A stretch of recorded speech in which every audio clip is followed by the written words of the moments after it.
eu me chamo Rossana. Eu não vou apagar esse vídeo, já é a minha quinta tentativa de fazer ele acontecer e eu vou seguir daqui. O meu objetivo com esse vídeo é falar um pouquinho mais sobre como eu consegui sair do fundo do poço, de onde eu jamais imaginei que seria capaz de sair. E o objetivo principal desse canal, do qual eu vos falo, o Chafé com Gé. Mas, Rô, quem é Gé? Bom, Gé é o apelido carinhoso que eu dei para Jesus. Ele é o meu amigo, o meu amado, o Senhor da minha vida. E foi através dele que eu consegui continuar e estar aqui gravando esse vídeo, porque ele me encontrou. E eu vou falar um pouquinho mais sobre esse encontro. Mas antes eu preciso voltar na minha história. Desde pequena, eu vivi situações que me feriram muito. E eu guardei isso durante muitos e muitos anos da minha vida. Não compartilhei com ninguém. E é claro que isso afetaria em algo. Para começar, a minha identidade foi roubada desde nova. Eu não sabia quem eu era, eu não sabia o meu valor. E isso fazia com que eu vivesse atrás de migalhas em todas as áreas da minha vida. Porque eu estava sempre buscando aceitação, pertencimento. Eu estava sempre buscando validação. Era como se a todo momento eu precisasse, eu necessitasse de me encolher para caber, de me diminuir para ser aceita. E isso me impactou de muitas formas. Bom, aos 16 anos, eu comecei a ter os primeiros princípios da depressão e da ansiedade. E ali eu não levei muito a sério, porque naquela época, hoje eu tenho 37 anos, então naquela época não era como é hoje. A gente tem muito acesso, tem muita clareza sobre o tema e ainda assim algumas pessoas têm as suas certas ressalvas. Mas na época eu realmente achava que era algo comum, algo simples que estava acontecendo comigo, que todo mundo passava pelo que eu estava passando. E que poderia ser coisa da menina de 16 anos que estava vivendo as suas paixões, que sofria por causa dos amores. Então eu achava que não era nada demais. Mas aí, aos 20 anos, eu engravidei.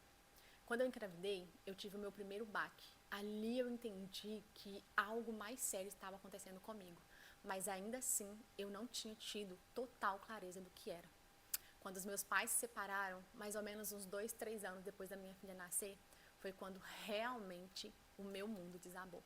E não foi por causa de um fator específico, não, foi a junção de tudo que eu vivi desde a minha infância.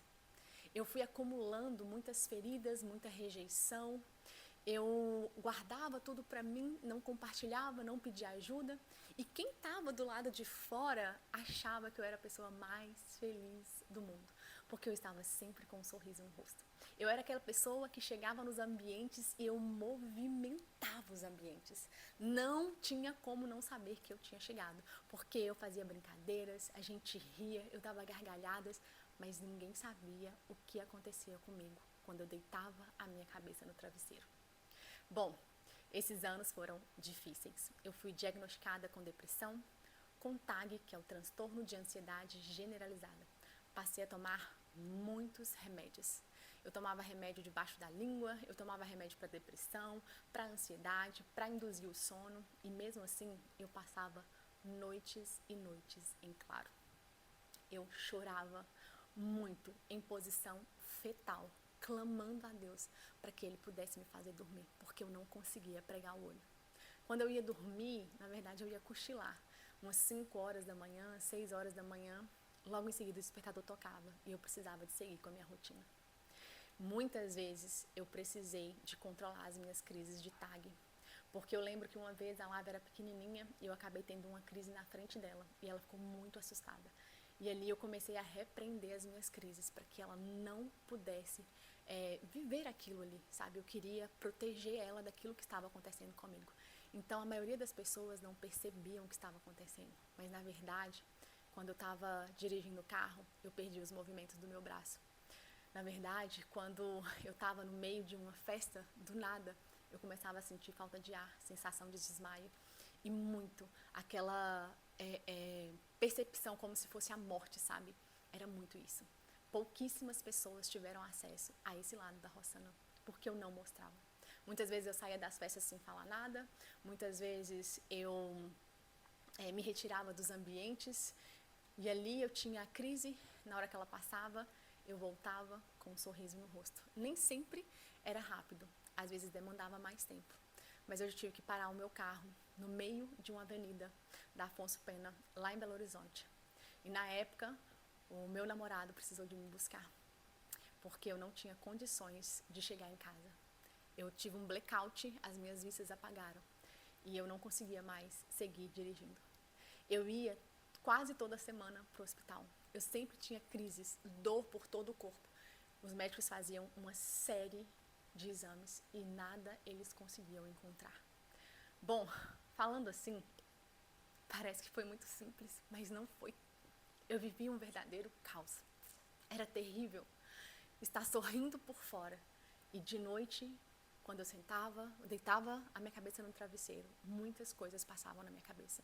O meu pensamento era sempre muito acelerado. Várias coisas pensando, um excesso de passado e um excesso de futuro ao mesmo tempo, mas nunca o presente. E eu não sabia como sair daquilo. Eu fui perdendo o gosto pela vida. Eu fui perdendo a esperança de que um dia algo poderia ser diferente. Em 2016, eu tive uma grande crise. Foi a pior crise que eu tive. A minha filha nasceu em 2010. Em 2013, se eu não me engano, mais ou menos, foi quando os meus pais se separaram. E em 2016, eu tive a pior crise da minha vida. Eu perdi o movimento das minhas pernas durante 3 dias. Eu não conseguia andar. Eu estava desesperada e apavorada. Eu tive uma crise muito forte de ansiedade e isso fez com que eu perdesse os movimentos da perna. E eu lembro que quando aconteceu isso, 2 primas que eu sou apaixonada por elas foram até minha casa e elas oraram por mim. Ali elas declararam vida, declararam cura sobre a minha vida e ali eu comecei um processo e uma caminhada com o Senhor. Elas começaram a me mostrar um Jesus que eu não conhecia, apesar de buscá-lo loucamente. Eu lia a Bíblia, o meu pai me deu uma Bíblia e eu comecei a ler muito essa Bíblia, mas eu confesso que no início eu não entendia e eu chorava.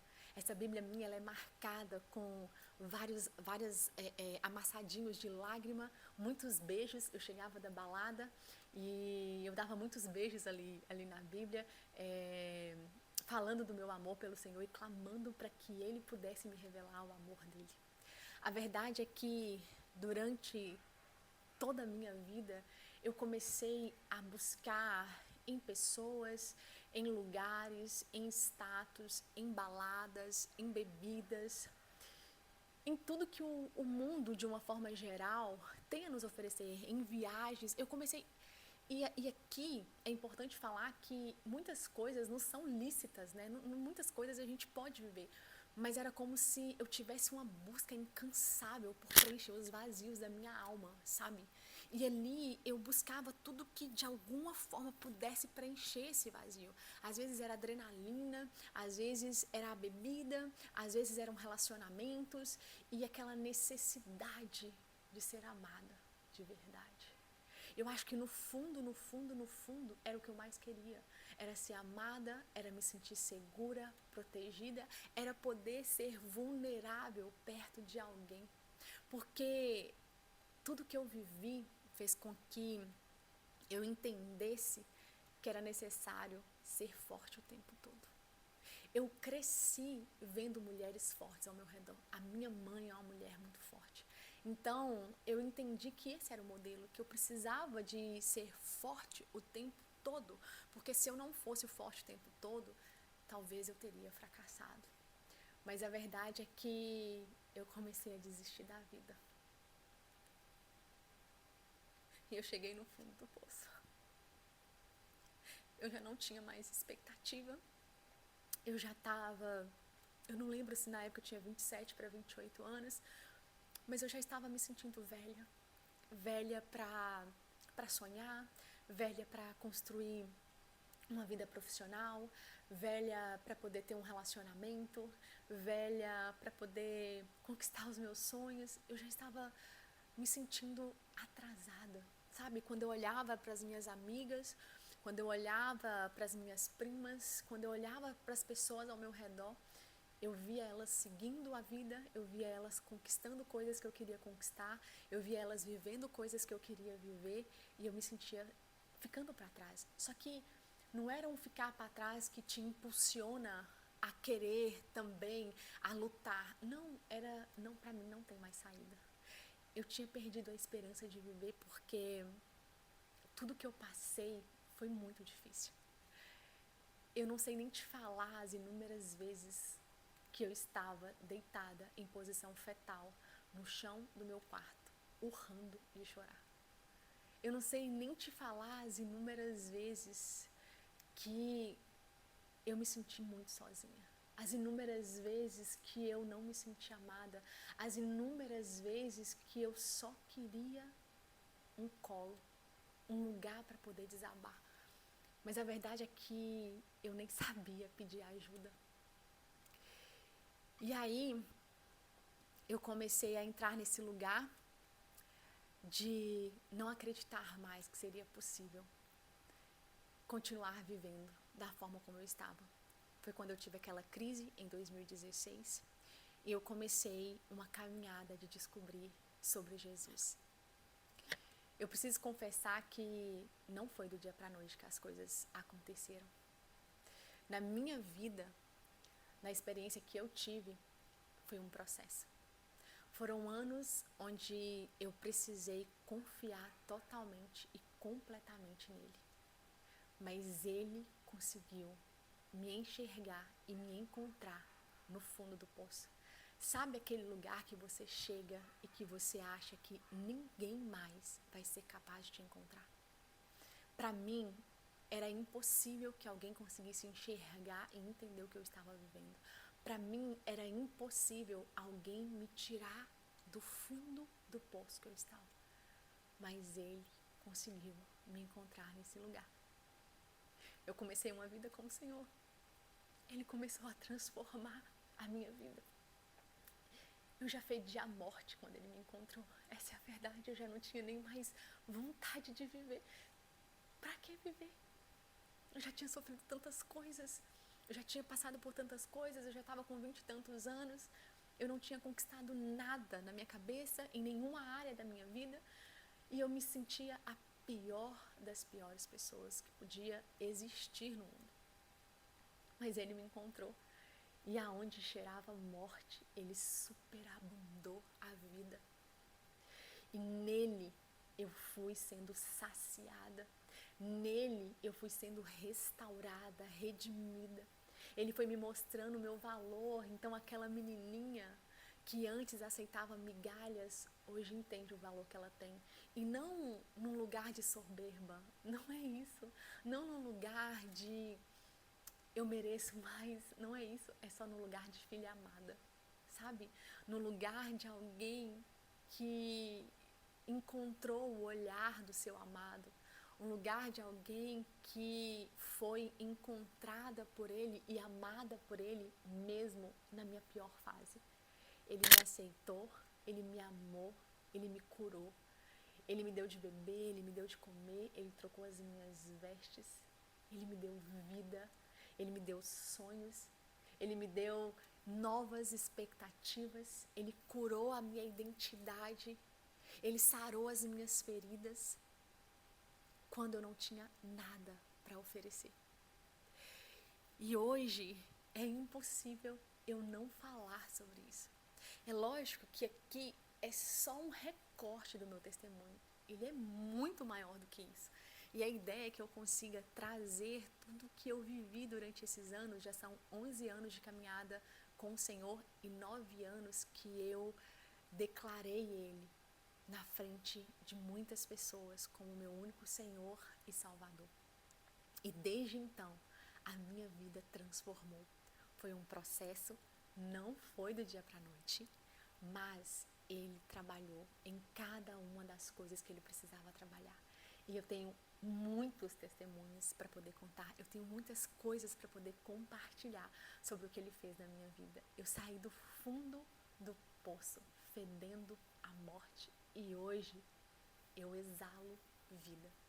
E sabe o porquê dessa flor? O meu nome, o significado dele, um dos significados é rosa graciosa. E um dia o Senhor falou comigo que eu iria florescer, mesmo em meio ao deserto. E Ele tem falado ao meu coração que existem mais mulheres que estão enfrentando esse deserto que eu enfrentei. Mulheres que estão cansadas, mulheres que não reconhecem o seu valor, mulheres que não se sentem amadas, mulheres que, assim como eu, talvez perderam as esperanças, a vontade de viver. Mulheres que sofreram, mulheres que foram julgadas, condenadas, rejeitadas. Mulheres que ele anseia encontrar e dar uma nova história. Ele me deu uma nova história. E o principal objetivo desse canal é fazer com que mais mulheres possam receber essa nova história dele. Ele me deu uma página em branco e eu comecei a viver algo novo nele. Hoje, logo em seguida, né? Isso foi em 2016, 2017 eu me batizei, em 2018 eu já não tomava mais nenhum medicamento. Hoje eu durmo a noite inteira para a honra e glória do meu Senhor Jesus. Hoje eu não tenho mais os vazios da minha alma. Hoje eu já entendi que pessoa nenhuma, coisa nenhuma, viagem nenhuma, dinheiro nenhum vai preencher os vazios do meu coração. E que eu não estou falando que não é bom essas coisas, sabe? Porque a gente também gosta de usufruir daquilo que é bom, né? O nosso pai, ele é um pai galardoador, mas quando nós condicionamos a nossa felicidade a algo, tem algo de errado aí. E aí nós precisamos de investigar. Então a nossa felicidade, ela precisa estar nele, né? E bom, é isso. Esse é o objetivo de eu falar um pouquinho mais do meu testemunho, de trazer um pouquinho de luz para você, assim como um dia essa luz chegou para mim. E a minha ideia é contar várias coisas que eu tenho vivido, tudo que Deus fez. Tem muita história para contar, são 11 anos sendo moldada, forjada, lapidada por Ele, vivendo milagres. E eu só quero falar o objetivo, né, esse do meu canal. Eu vou fazer uma playlist pra gente poder, pra quem tem vontade de ler a Bíblia. Muitas pessoas me procuram, falam, Rô, eu tenho dificuldade, eu leio, mas eu não entendo, eu quero conhecer mais a palavra. E eu vou fazer uma sequência de vídeos, a gente vai orar sobre isso. E aí eu vou compartilhar um pouquinho mais como que foi o meu início, como que eu fiz, como que o Senhor me ajudou a sair da depressão. Eu vou falar de tudo, então tem bastante coisa legal, só que eu só quero falar uma coisa, será tudo orgânico. Eu não vou fazer edições de vídeo, eu não vou ter uma frequência de postagens, eu tô aqui pra realmente, o meu maior desejo é que ele encontre mulheres como eu sei aonde eu estava, sabe, então eu não tô aqui pra eu tô aqui pra compartilhar o que ele fez comigo, porque eu sei que ele quer fazer com outras mulheres. É isso é genuíno, isso é a verdade do meu coração. Então, assim, eu vou errar. Então, não acho que eu sou a quarta pessoa da Trindade só porque eu tenho um relacionamento com Deus. Por favor, pense em mim como Davi, que era segundo o coração de Deus, mas errou. Pense em mim como Abraão, que era o pai da fé, mas ainda assim errou. Então pense em mim como Pedro, que falava que não ia, né, largar Jesus por nada e o negou 3 vezes. Eu sou falha e eu estou em constante evolução. E é muito interessante, eu escutei o Luciano Subirá, é um pastor que eu gosto bastante, e eu escutei ele falando que o Senhor tinha dado a ele um discernimento diferente acerca de uma passagem bíblica, sobre a passagem, né, onde Jesus faz o primeiro milagre, que ele transforma a água em vinho. E é esse Jesus que eu conheço. Às vezes o Senhor, ele vai me dar um tipo de discernimento e eu vou trazer aqui um conteúdo para vocês e falar aquilo, mas daqui a 1 ano, 2 anos, aquilo já não vai estar mais alinhado com o que o Senhor está ministrando no meu coração. Às vezes tem estações que o Senhor permite que a gente viva algo e em outras estações a gente já não vai mais viver aquilo. E isso faz parte. A vida, ela é cíclica. A natureza, ela tem estações e nós também temos. Então eu não quero ser enquadrada num modelo, num estilo, num formato. eu realmente quero falar o que o Senhor colocar no meu coração para falar e compartilhar o que Ele quer que eu compartilhe. Eu enfrentei muitas dificuldades para poder fazer esse tipo de conteúdo para vocês. E eu falei com o Senhor, Pai, então eu vou fazer do meu jeitinho, porque é mais importante que o conteúdo chegue do que qualquer outra coisa. É mais importante que eu compartilhe aquilo que está aqui dentro do que eu deixe de trazer o que o Senhor tem feito na minha vida e compartilhado comigo, com o meu coração. Então, eu sou cheia de defeitos, mas se eu errar eu vou pedir perdão. E se precisar eu vou falar o que tiver que falar, me posicionar, mas se o Senhor falar também para não falar, eu também não vou falar. Eu vou orar quando eu precisar de discernimento. Eu vou compartilhar quando ele me mandar compartilhar algo, mesmo que às vezes seja para expor alguma vulnerabilidade minha, mas que talvez ele queira alcançar outra vida. Então, o meu compromisso aqui é que essa mensagem chegue a mulheres que, assim como eu, o Senhor deseja encontrar. Mulheres que, assim como eu, o Senhor deseja dar uma nova história. Mulheres que, assim como eu, talvez estejam no fundo do poço, mas o Senhor tem algo novo para você. E quem sabe o maior intuito do meu canal é trazer esperança para essas mulheres. E é isso. Eu espero muito que a gente crie um relacionamento íntimo aqui, que a gente possa desenvolver algo. Eu estou super aberta, mas lembrando que eu não consigo estar muito ativa em tudo, porque eu sou dona de casa, eu trabalho, eu tenho filha, eu sirvo na minha igreja local, então é tudo meio corrido por aqui, mas sempre que eu puder, eu estarei aberta para poder ouvir, para poder compartilhar, para poder trocar. E é isso. Então, esse é o nosso canal. À medida que o Senhor for colocando no meu coração o que é para ser compartilhado aqui, eu vou compartilhar. E eu espero que grandes coisas Ele possa fazer na sua vida e na vida de quem Ele quiser alcançar através desse canal, porque isso é para a honra e glória dEle. E, enfim, é isso. Que você também possa florescer, assim como eu tenho florescido, mesmo no deserto. Que Deus te abençoe muito. Tchau!